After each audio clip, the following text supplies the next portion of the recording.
మన మర్రి golden diamonds లో ఎంత పెద్ద డిజైనర్ నెక్లెస్ అయినా ఎటువంటి మేకింగ్ ఛార్జీలు లేకుండా కేవలం 9% VA మాత్రమే. Marri golden diamonds, the honest jeweller, Kukatpally, Hyderabad. పశ్చిమ బెంగాల్ ముఖ్యమంత్రి సువేందు అధికారి అనుచరుడు చంద్రనాథ్ రథ్ హత్య కేసులో పోలీసులు పురోగతి సాధించారు. ఉత్తరప్రదేశ్లో 3 నిందితులను ప్రత్యేక దర్యాప్తు బృందం అదుపులోకి తీసుకుంది. యూపీఐ చెల్లింపుల ద్వారా నిందితులు పోలీసులకు దొరికిపోయారు. 3 నిందితులను కోర్టులో హాజరుపరచగా న్యాయమూర్తి నెల 24 వరకు రిమాండ్ విధించారు.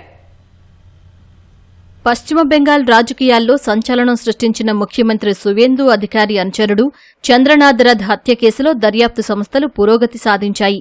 చంద్రనాథ్ రథ్ను హత్య చేసిన 3 నిందితులను ప్రత్యేక దర్యాప్తు బృందం ఉత్తరప్రదేశ్లోనే అరెస్టు చేసింది.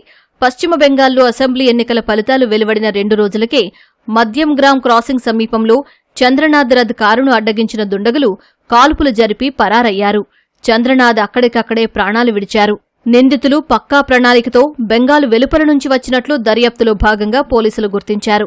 2 బృందాలుగా విడిపోయి ఉత్తరప్రదేశ్, బీహార్లో గాలింపు చేపట్టారు.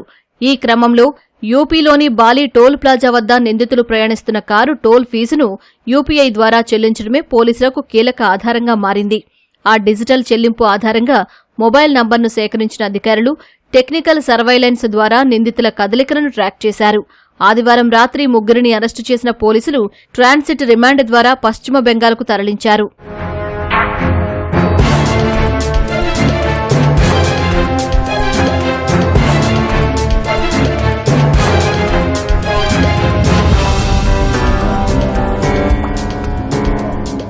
అరెస్టైన వారిలో బీహార్లోని బక్సర్ జిల్లాకు చెందిన విశాల్ శ్రీవాత్సవ, ఉత్తరప్రదేశ్కు చెందిన మరో 2 వ్యక్తులు ఉన్నారు.